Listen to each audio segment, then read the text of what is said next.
Blei ba isnei tepen sle yang ada sem Bakhuid trong kat ba ngadang pule Ktien trong me ai bangan yo snyo ya kasur trong me kapapasyo makaman sem trong na ai yang ka jingstan pan snyo tho ya ka Khubor wa me ai yang ai ba ka Ktien ka trong me kan long ka jingpynbna ya ka Bakhuid trong na wat ka sarang ya ka kacap trong ai yang Khubor pante ka jingpym trong na alot ka Ktien trong me tu ai ba ki e baro kin long hanga ka kum ka Ktien trong ben kemen yang pangayo snyo ya ka Ktien trong me kat pangen ri kin long ren putrai ya ushakri trong me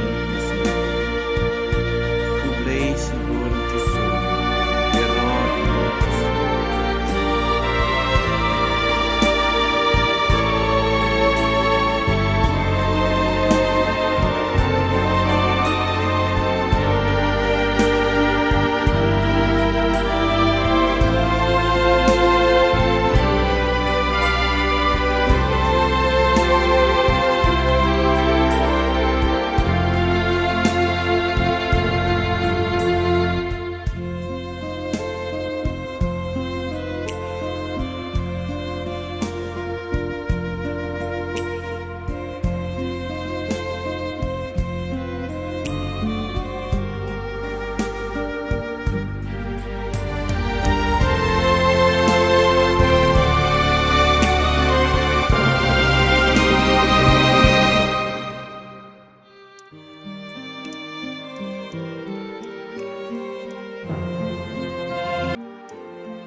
họ ubnai ban rêu trong cái jingpyn ke Elizabeth Blei ulapa yau angel Gabriel syakasnong hakali naya ke Bekerteng Nazareth ulara Khubor syakaway katay sati payatek Ktien madaway ubreu ubakerteng ucasem na kajay udabin kakerteng kata kasamla kalong kamaria utaw angel ulawan syaka badulaong Blei kabadap da kacingay utray udon batpi lakerku yapi na padeng kikantay baro kamaria kalakuslay jingmud ya kata ka Khubor u angel bat kalalengo kamud ayu kata kacing Blei jung u angel ulaong haka ko Maria wat shepting naba Blei ulakmi it yapi pin sapun kon pat pin sakha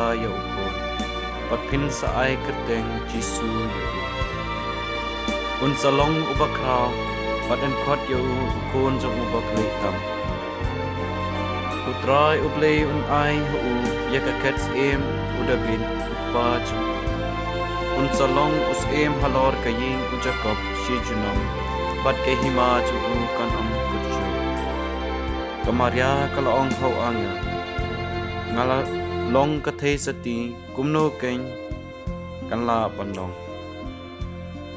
utaw angel ulajubab sem Bakhuid un sahyar halor trong pi bat kabor trong ubah kleitam kan saka serngeu yapi na kane kadaw ya utaw uba enkha napi enkot ko akmi kakur trong pi ke Elizabeth ya kabalanyo kabalangki menta kalapun ukon sendrang lahen riu benai watla kalatamek namar omdon ai Kaba Blei na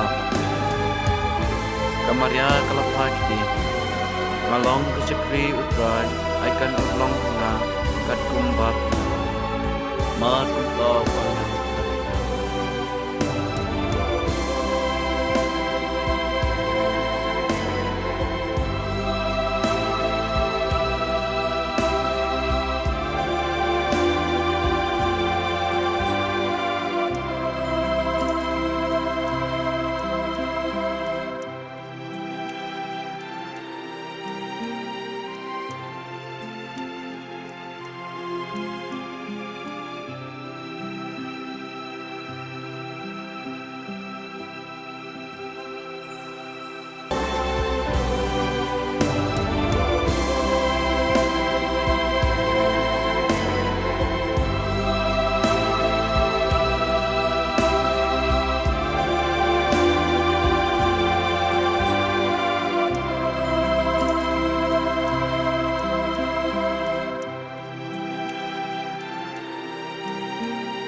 the 6th month of Elizabeth's pregnancy, God sent the angel Gabriel to Nazareth, a town in Galilee, to a virgin pledged to be married to a man named Joseph, a descendant of David.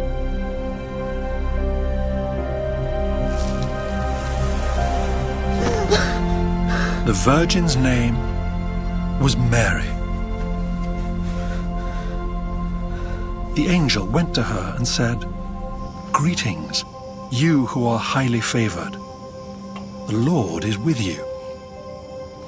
Mary was greatly troubled at his words and wondered what kind of greeting this might be. But the angel said to her, "Do not be afraid, Mary. You have found favor with God. You will conceive and give birth to a son, and you are to call him Jesus. He will be great and will be called the Son of the Most High. The Lord God will give him the throne of his father David, and he will reign over Jacob's descendants forever.